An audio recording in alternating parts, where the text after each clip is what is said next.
Assalamualaikum warahmatullahi ta'ala wabarakatuh. Penjelasan kali ini tentang binatang yang suci dan binatang yang najis, dan juga tentang bangkai yang suci dan bangkai yang namanya bangkai najis ya. Tapi ini ada penjelasan tentang bangkai yang suci dan cara menyucikan najis mughalladhah. Bismillahirrahmanirrahim. Ila hadratin Nabiyil Mustafa Sayyidina Muhammad wa ala alihi. Al-Fatihah.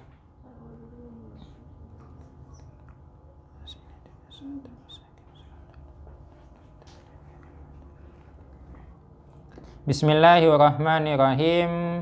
Wal hayawanu kulluhu tahirun.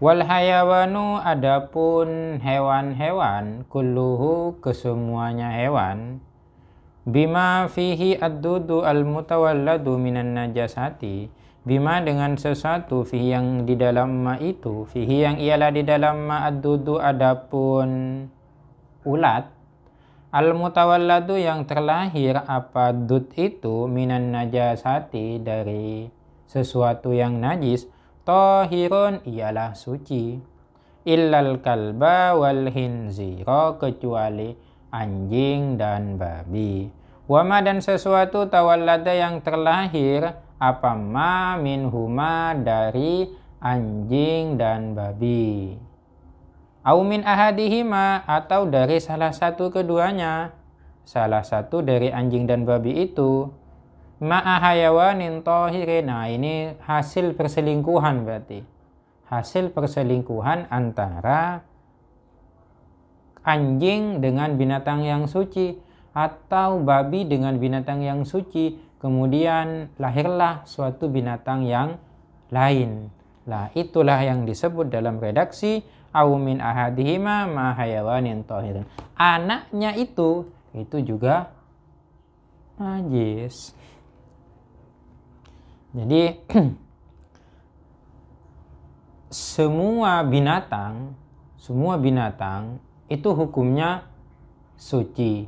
Termasuk juga binatang yang keluar atau yang bersumber dari benda yang najis, itu juga suci. Contohnya seperti apa? Seperti bangkai ayam. Bangkai ayam kalau lama-kelamaan itu kan membusuk. Kemudian ketika membusuk ada ulatnya yang keluar. Bagaimana status ulat? Suci atau najis? Status ulatnya adalah mutanajis. Artinya bagaimana? Masih bisa disucikan. Kalau sudah berpisah dari bangkainya kemudian kita cuci, masih hidup, itu suci. Yang najis itu apa? Yang najis hanyalah anjing dan babi, dan juga hasil silang antara anjing dan babi. Ini anjing, ini babi, kawin, lahirlah ini. Lah, ini adalah hasil persilangan antara anjing dan babi. Ini juga najis. Sama, itulah yang dimaksud dalam redaksi wama tawallada minhuma. Sekarang juga ada yang lain lagi. Anjing kawin dengan kambing. Anjing kawin dengan kambing. Kemudian lahirlah namanya acing. Anjing plus kambing. Aking. Iyalah namanya apalah, terserah kalian sudah. Yang penting ada kambing, ada apa?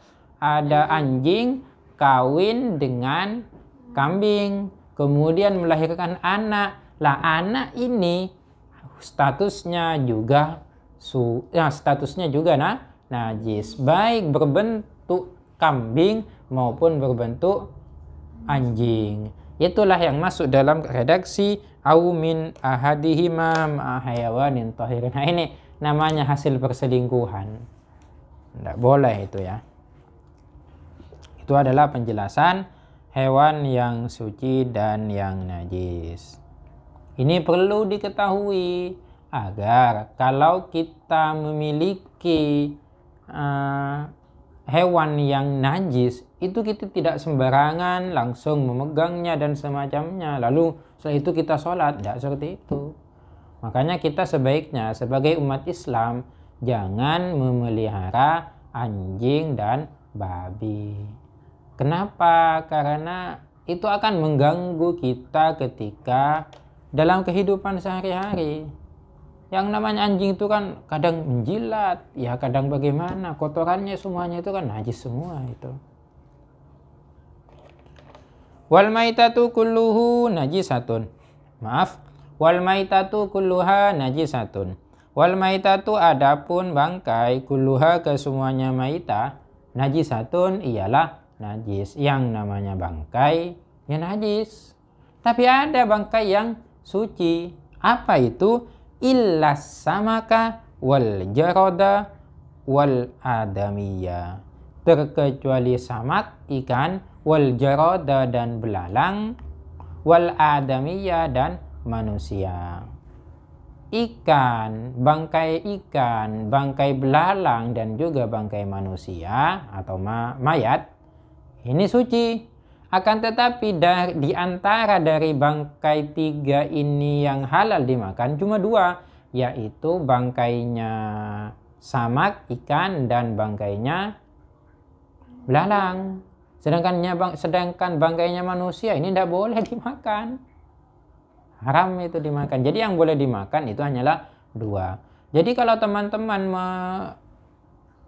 dapat ikan besar, ya tidak usah disembelih. Ikannya disembelih dulu. Tidak usah. Karena disembelih atau tidak disembelih, sama-sama itu boleh sudah dimakan. Walaupun tidak disembelih. Bangkainya saja boleh dimakan. Itu.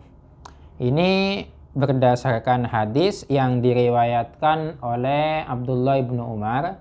Hadis yang diriwayatkan oleh Abdullah bin Umar itu redaksinya seperti ini. Uhilla lakum maitatani wa damani. Ini di kitabnya ada ini. Uhilla lakum maitatani wa damani. Fa ammal maitatani falhut wal jaradu. Nah itu. Jadi ada 2 bangkai yang itu halal dimakan, yaitu binatang laut dan juga belalang. Itu bangkainya boleh dimakan. Tapi kalau bangkainya selain itu tidak boleh dimakan. Jangan mentang-mentang ada ayam seumpamanya gemuk, mati, kemudian mau digoreng, ya tidak boleh, itu haram itu. Tsumma dzakaral musannifu ghaslan najasatil mughalladati biqaulihi. Ini sekarang penjelasan tentang najis, cara menyucikan najis mughalladah. Perlu diketahui bahwa najis mughalladah ini ada 2, yaitu najisnya anjing dan najisnya babi. Tsumma dzakara, kemudian menyebutkan al-musannifu, siapa ke musannif, ghuslan najasati akan cara membasuh, ghuslan najasati akan cara membasuh najis al-mughalladati yang besar, biqaulihi dengan perkataannya ke musannif, wa yusalu dan dibasuh al-ina'u apa wadah, wa ghairuhu dan selainnya wadah, ya bukan cuma wadah, apa saja yang terkena anjing dan babi, itu bagaimana cara membasuhnya. Ini dia. Wa yusalu dan dibasuh al-ina'u apa wadah, wa ghairuhu dan lainnya wadah, min wulughil kalbi dari jilatan anjing, wal hinziri dan babi, wa kadza dan juga begitu pula bimulaqati ajza'i kullin, sebab bertemunya bagian masing-masing minhuma dari anjing dan babi, dibasuh itu sab'a marratin akan 7 kali. Jadi bukan cuma jilatan anjing, bukan cuma anjing yang menjilat, walaupun bukan jilatannya tapi kena injak sama anjing sama, atau tidak kena injak tapi kena gesek. Ada anjing lewat, gesek kepada kalian. Ayat. Nah, kita yang terkena itu najis sudah, najis mughalladh. Cara menyucikannya adalah sab'a marratin, 7 7 kali. Bima'in tohurin, menggunakan air yang suci, menyucikan. Ihdahunna, adapun salah satu dari sab'a marat, 7 basuhan itu, mashubatun ialah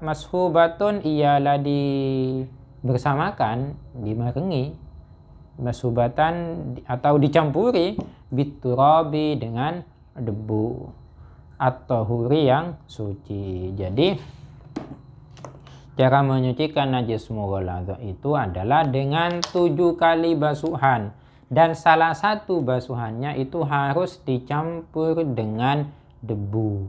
Debunya harus suci. Contohnya, nah inilah. Ini bekasnya, ini anggap saja bekasnya anjing, kotorannya anjing di sini. Nah, bagaimana cara menyucikannya? Kita hilangkan dulu. Anggap saja ini eeknya anjing ya. Dibuang dulu eeknya anjing, dibuang. Kemudian ketika dibuang, dibersihkan, disiram dengan 7 kali basuhan. Bila air 1, 2 sampai 7 kali. Salah satunya itu dicampuri dengan debu. Airnya yang dicampuri dengan debu, bukan ininya. Bukan ini dikasih debu kemudian disiram, bukan seperti itu. Tapi airnya itu yang dikasih debu. Enaknya debunya jangan ditaruh di akhir, tapi debunya ditaruh di awal. Agar ketika sudah siraman pertama sudah ada debunya kan, sudah berdebu, kemudian siraman kedua akan bersih. Kalau siraman terakhir yang ada debunya, nanti tempatnya ini berdebu ketika kering. Cukup dulu, semoga manfaat. Kita akhiri dengan pembacaan surah Al-Asr bersama. Bismillahirrahmanirrahim.